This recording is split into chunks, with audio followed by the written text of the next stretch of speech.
Et là, on va passer du côté de... Parce qu'on voit que tu as écrit...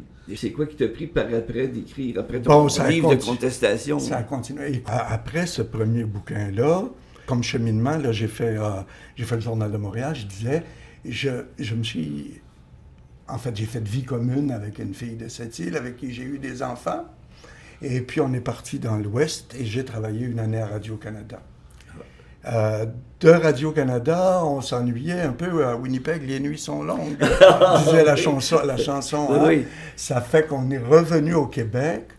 Ma conjointe avait de la parenté dans le Bas-Saint-Laurent. Ça fait qu'on est venu chez cette parenté-là qui était ici à Luseville, dans le rang 2 de Luseville. Et puis, le milieu nous plaisait tous les deux. Et on a commencé à chercher une maison.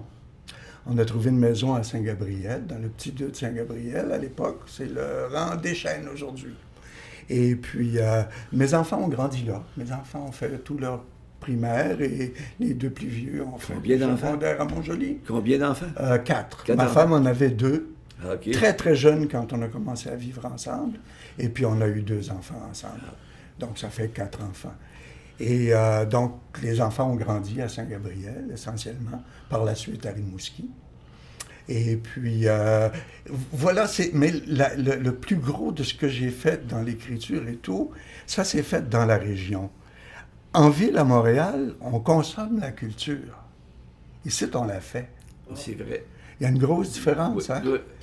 Ça fait qu'on s'est embarqué en 60... moi, j'avais continué d'écrire.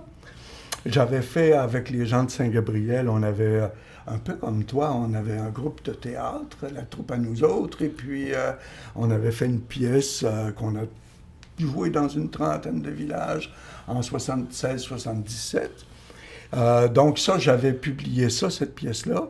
Puis par la suite, le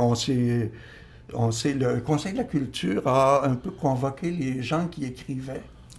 Puis là, on s'est mis à se rencontrer à plusieurs auteurs. On a fondé un regroupement d'auteurs, le regroupement des auteurs de l'Est du Québec, ça s'appelait. Et puis, de là, on a fondé une revue littéraire, Urgence. On a fondé une maison d'édition, Editech, avec laquelle j'ai publié la plupart des livres.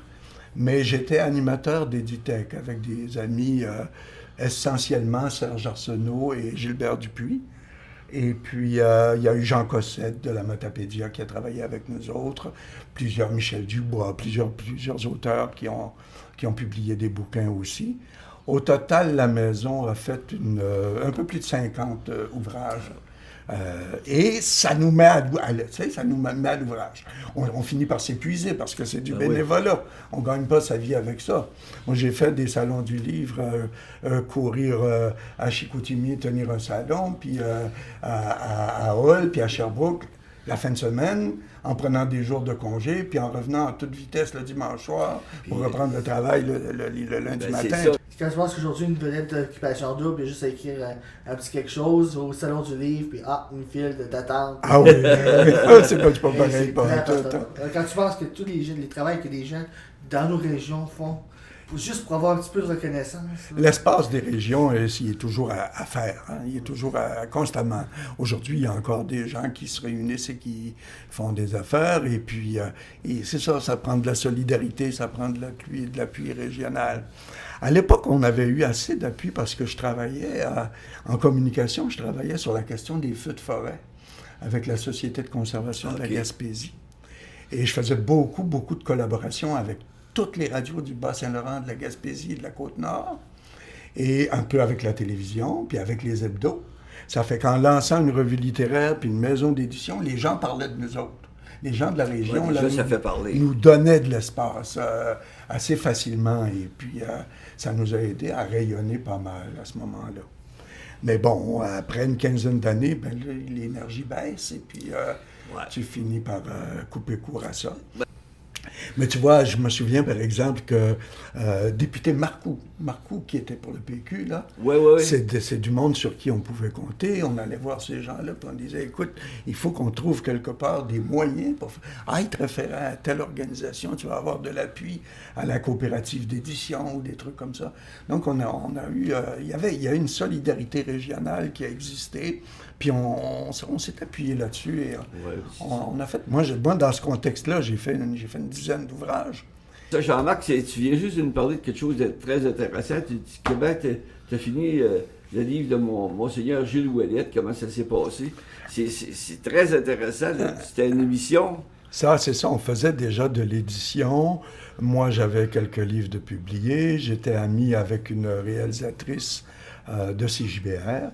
Et elle produisait des émissions pour la radio FM. Alors, en parlant de possibilité de faire des émissions sur des personnalités de la région, moi, j'avais croisé à une couple de reprises Monseigneur Gilles Ouellette, puis je trouvais que c'était une personne rayonnante et intéressante. Alors, je lui avais suggéré cet homme-là. Et Doris m'a dit, ben oui, on va faire ça. Finalement, on a fait 19 émissions de radio en entretien, en formule entretien, avec Monseigneur Ouellette. Et puis finalement, c'est ça, on a fait 19 demi-heures, et au terme de tout ça, j'ai eu l'autorisation de rassembler tous les propos, puis de faire un bouquin avec ça. Ça parle de la région en même temps. Ça parle de la région, ça parle de son ministère, ça parle de l'ensemble de sa vie. Lui était originaire des cantons de l'Est, mais il était imprégné dans le Bas-Saint-Laurent, ce monsieur-là. Jean-Marc Cormier, tu m'as l'air d'un gars qui aime les êtres humains. Il connaissait... Ça se peut-tu? Oui, beaucoup. C'est... beaucoup. Il connaissait par cœur le nom des jeunes qui avaient confirmé. Ah oui? Il disait, ben, en telle année, un tel, je l'ai confirmé en telle année, des trucs comme ça. C'était vraiment un monsieur exceptionnel. Le titre du livre, c'est « La lampe et la mesure ». Ah, OK. Si tu veux savoir s'éclairer, puis mesurer son propos. Ah bon? Puis tu as écrit des chansons?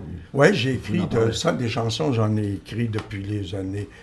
je dirais depuis le début des années 70 aussi, j'ai toujours écrit des chansons de temps en temps. Un groupe, Anecdote, qui était des amis à moi, des proches à moi, qui a fait un premier album.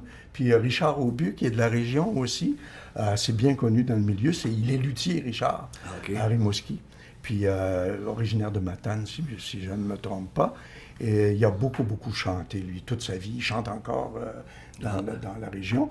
Et puis, il a fait un album, lui aussi, avec mes choses. Qu'est-ce qui t'a amené à aller en Afrique? Ce qui m'a amené en Afrique, c'est mes connaissances en communication. J'ai pris ma retraite. Moi, j'ai travaillé 18 ans au syndicat d'enseignement de la Métis.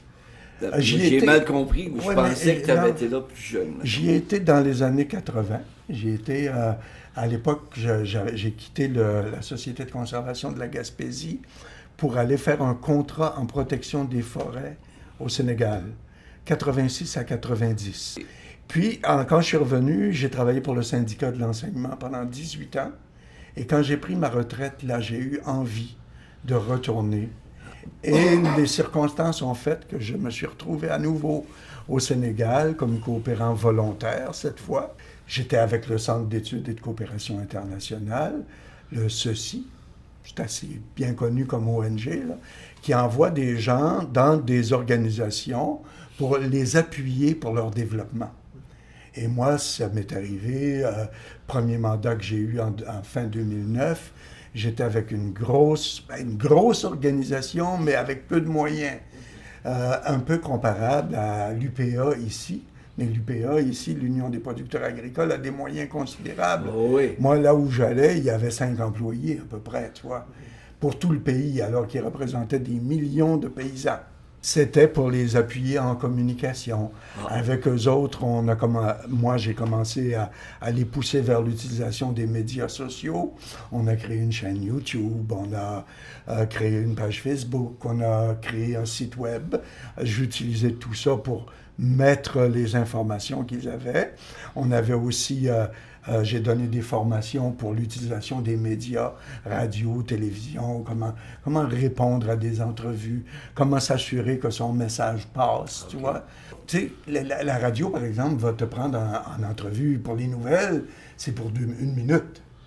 Fait que dans 1 minute, il faut que tu passes ton message. En plein ça. Faut pas que tu parles d'autres choses. Là, nous, on parle de tout ici. C'est une conversation qu'on fait. C'est ça. Ouais. Mais si tu veux passer des messages pour ton organisation, il y a des techniques qui te permettent ça. Même la rédaction de ton communiqué de presse, il faut que ça soit bien organisé avec des... Donc, au Sénégal, tu as trouvé un peu, c'est francophone. Oui. Puis, oui. tu as dû connaître Mais des gens. moi j'ai vraiment, il y a des bons médias d'information aussi qui travaillent bien, mais ils n'ont pas les mêmes moyens qu'ici. Dans mon premier mandat, dans les années 80, là, j'ai payé mon dîner dans une famille les 5 jours de semaine, pendant les jours de travail. Là, j'allais manger avec les gens de la famille.